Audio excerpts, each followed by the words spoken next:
فرض کنین تو دنیای امروز یه حمله سایبری بتونه همه چیز رو از کار بندازه. دقیقاً به همین دلیله که اتحادیه اروپا با یه قانون جدید به اسم NIS2 کل قوانین امنیت سایبریش رو زیر و رو کرده.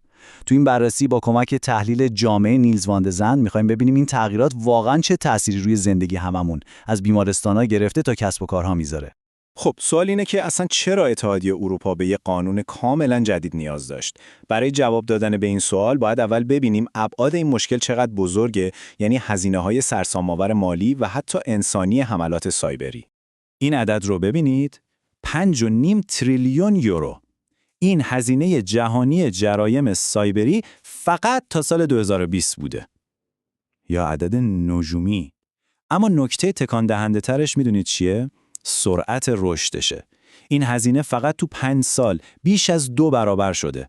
یعنی یه رشد انفجاری. تازه موضوع فقط پول نیست. تعداد و تنوع حملات هم داره سر به فلک میکشه. فقط تو سال 2022 حملات باج افزاری 41% و کلاهبرداری‌های ایمیلی 48% بیشتر شدن. این یعنی تهدیدها همه جا هستن، از ایمیل‌های ما گرفته تا زنجیرهای تأمین حیاتی کشورها.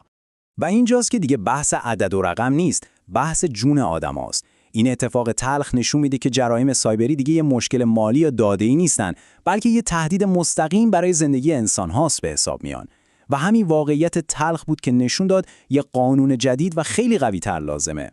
خب حالا بیایید یه نگاهی به اولین تلاش اتحادیه اروپا برای مقابله با این مشکل بندازیم، یعنی دستورالعمل NIS که سال 2016 معرفی شد و ببینیم چرا اون قانون کافی نبود. ببینید، دستورالعمل اولیه شروع خوبی بود، اما یه مشکل اساسی داشت.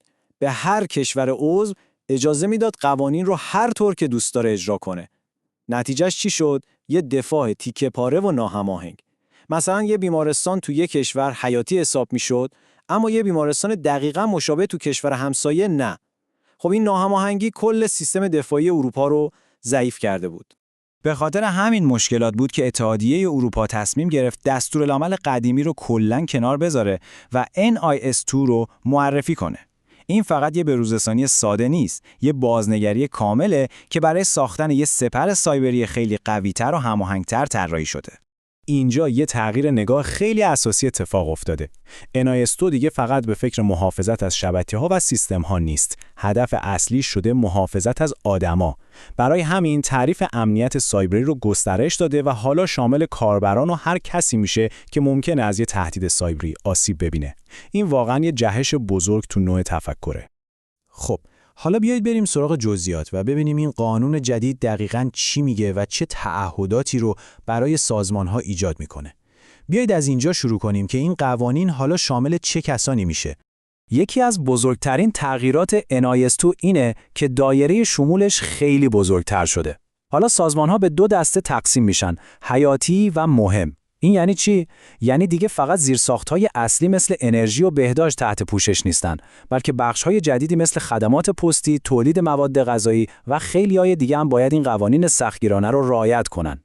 این گسترش یعنی افزایش فوق‌العاده زیاد تو تعداد سازمان‌هایی که الان بخشی از سپر دفاعی اتحادیه اروپا به حساب میان. تخمین میزنن که بیشتر از 160,000 سازمان و نهاد از ادارات دولتی گرفته تا اپراتورهای فضایی حالا باید از این قوانین پیروی کنن. و شاید مهمترین تغییر NIS2 همینه.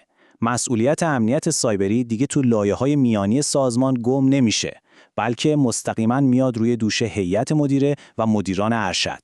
اونا نه تنها باید روی اجرای کارها نظارت کنن و آموزش‌های تخصصی ببینن، بلکه حالا برای هر کوتاهی و تخلفی شخصاً مسئول و جوابگو هستند.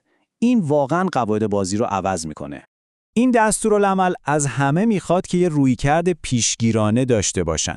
یعنی دیگه نمیشه منتظر حمله موند و بعد واکنش نشون داد. باید از قبل برای همه چیز، از تحلیل ریسک گرفته تا مدیریت بحران برنامه داشت.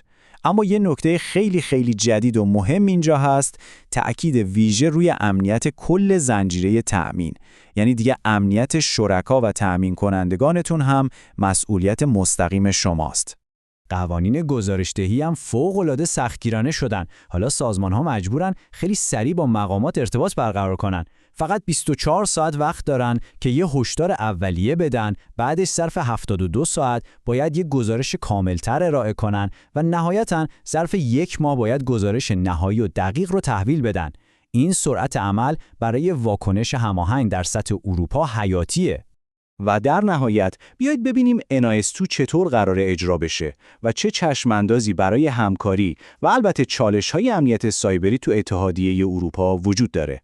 برای اینکه مطمئن بشن این قوانین فقط روی کاغذ نمیمونن، جریمه‌های خیلی سنگینی در نظر گرفتن که قدرتشون شبیه مقررات حفاظت از داده‌ها مثل GDPR هست.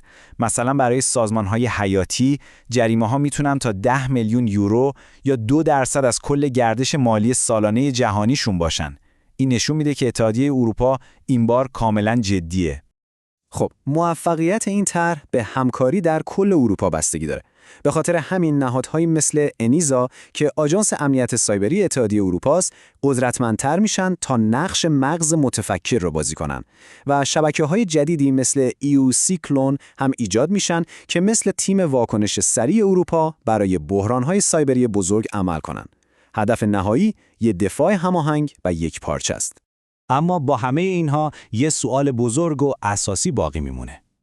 NIS2 سازمان‌ها رو تشویق میکنه که اطلاعاتشون رو درباره تهدیدها رو به صورت داوطلبانه با هم به اشتراک بذارن. اما این کار رو اجباری نکرده. این میتونه یه شکاف تو سپر دفاعی اروپا باشه. پس باید از خودمون بپرسیم تو این جنگ سایبری که هر روز داره جدی‌تر میشه، آیا واقعاً میشه به همکاری داوطلبانه اعتماد کرد؟ یا برای بقا به اشتراک گذاری اجباری اطلاعات نیاز داریم؟